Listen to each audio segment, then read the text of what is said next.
Well, hello. We're back in the kitchen again, and with Sarika Cernahouse. She's back, and I'm sure you're going to show us something new.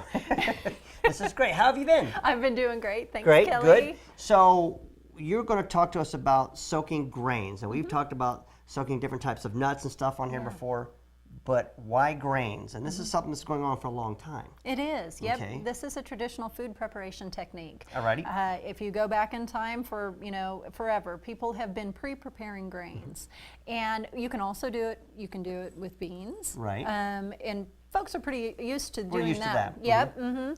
But using any flours, any whole grains, you can do it with seeds, you can do it with nuts. Right. And there's the reason for doing so, because people think, well, my gosh, why can't I just eat, the whole wheat bread straight out of the package? Done deal. Exactly, it's done. Because expediency, I think, is we've lost the nutrients because we want to do everything so quickly. That's right. We are buying things on such a mass scale. Right. So this is going to take me a long time.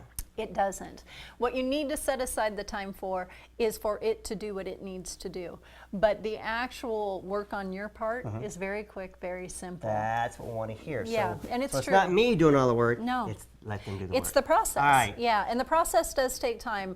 My kind of rule of thumb when I soak anything is I do like to allow about a day for that soaking process to happen. So anything I'm wanting to prepare, I think about it about 24 hours beforehand, and then make sure I have it on hand. You got to get in the mode because most people don't think that far in No, advance. and it's true. As with any traditional food preparation techniques, start with one thing, master it, and then move on to the next thing. I'm still Don't working on overwhelm. the yogurt. Yep. Just let you know. I'm still working on it. That's Okay, all got it. right. Yeah. Me too.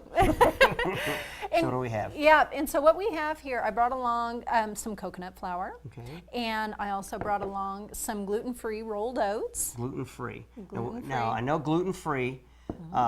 This is naturally gluten-free right here. Yes. This oat. But you're saying it's gluten-free because? It's gluten-free because it is processed in a facility that does not process gluten-containing grains. Okay. Yeah. All right. Yeah, so inherently oats aren't a problem for people who have celiac disease or an intolerance to gluten, but it's the processing. It's trying to put so many things through one facility. And we didn't used to have a problem with gluten, I don't think, Right. in history. But it's because of everything we do with all our processing, the GMO foods and stuff like that, it's changed. Because if you go to Europe, people don't seem to have that problem. No, it's amazing. You can take an American who seems to have some digestive upset with eating gluten-containing foods in the States, and you send them to Europe where they do not do GMO foods, and they're eating foods that are processed in a slower way this way, and they tend to be able to handle it fine. And now I'm not saying this about a person who's necessarily celiac disease, but I'm talking about a person who just has an intolerance to that protein. Yes. Gotcha. And they come back to the States and then they got have a problem again. There you go. Yes. So go back to what's natural. That's we right. talk about it all the time. Yeah, So, it's true. so- and the reason that you would want to bother with doing this is because we kind of touched on it a little bit. Gluten can be one component in grains. In any of these types of hard, durable foods, you have these components that are called anti-nutrients. Right. And something like tannins can fall under that, phytic acid can fall under that. And when you have these components that are not pre-digested by a soaking process, what happens is they stay with the bran, and that's where all the minerals are. And so if that bran isn't broken down by a warm water soak for a 24-hour period, or at least an 8-hour period, then what happens is anytime a person eats that food, they're losing a lot of the minerals that they're consuming. So we don't digest it that way. That's right. That's right. Other animals do, though. Well, other animals do. That's true. Because most other animals, they've got a few things going for them. They've got different dentition than we have. We have omnivorous dentition, where we've got some tearing and we've got some chomping. If you're looking at a cow or a giraffe, that's all straight chomping.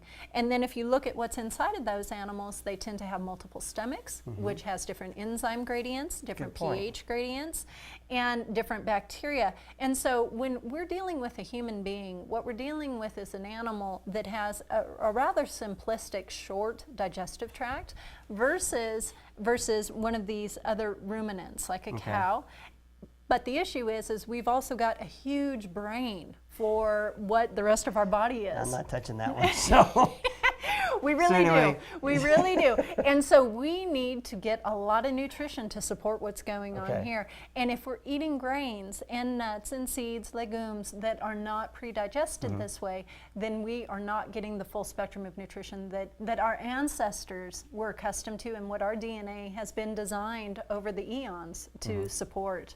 And so in the last, 100 years or so, we have gotten into Quick this. fix, how to get it quicker. That's right. It's commercial processing. That's right. Yeah. So, and what would I be using coconut flour for? I mean, you're saying it's a flour, so I'm assuming it's made from the meat of a coconut. Is what it is, and you can see it's got this wonderful kind of oiliness to it. It's not your average flour. A lot of people, you may have heard of the paleo diet. Yes. Okay, where people are reducing their carbohydrate load. They will use coconut flour in lieu of using grain flours. It's very high in fat. And this has been rehydrated, the same stuff. And this is what I have rehydrated. This is something, this is coconut flour, and it's very hydrophilic. This stuff loves water. You will be surprised at how much water you have to add to that coconut flour for it to fluff up and look like mashed potatoes like this. Hey, that does look like mashed potatoes. It looks like mashed potatoes. And so what I like to do with coconut flour is I'll make quick breads with it. It also requires a lot of eggs to really bind it because it does not have gluten. And no gluten. It has no gluten, but it makes a very nutritious, high in conjugated linoleic acid, CLAs. It's a very nutritious flour to work with, and it's totally safe for people who have gluten intolerance. Yeah. So we're talking about oats because we always see oats, they're quick oats, whatever. We don't want that. We want the natural oats. The steel cut oats, the... Well, steel cut oats, a lot of people cook Irish oats, that kind of a thing. To be honest, but even these are rolled oats. These have been processed. That's right. Yeah, and these have been processed. If these were oat groats, they wouldn't look like this. They would look more like a wheat berry. Right, that's what I was thinking. Yep, and these have been processed to a degree. But the thing that's so wonderful about this soaking technique is that in doing so, you're creating a new food, something that is very rich in enzymes. If you were to add a little bit of a probiotic, which is possibly the liquid from yogurt, you would put that whey in there, and that would work on the carbohydrates in here. Yeah, it makes it a very nutritious food that is high in B vitamins. You don't have the minerals being leached as they go through your system. I mean, so that's wonderful. And so you can take something that has been a little bit processed, and with doing this technique, you kind of bring it back to life. Bring it back to what we want. Yeah, exactly. So, and then that's something you can do with beans as well. Great, because I know I've learned that before, but we'll touch on that later on, I'm sure. Sure. This is what we're going to do for the oats, and I have nothing to eat, though. I know. I'm sorry. Sorry, I guess Kelly. we'll go to another segment. I like this part because I always get to eat something. But I like this because we are getting back to their basics, and that's what we need to do. Getting back to the basics. Quit trying to get everything so fast. Just take some time. Eat some good oats. That's it. But I can't. So. Sorry.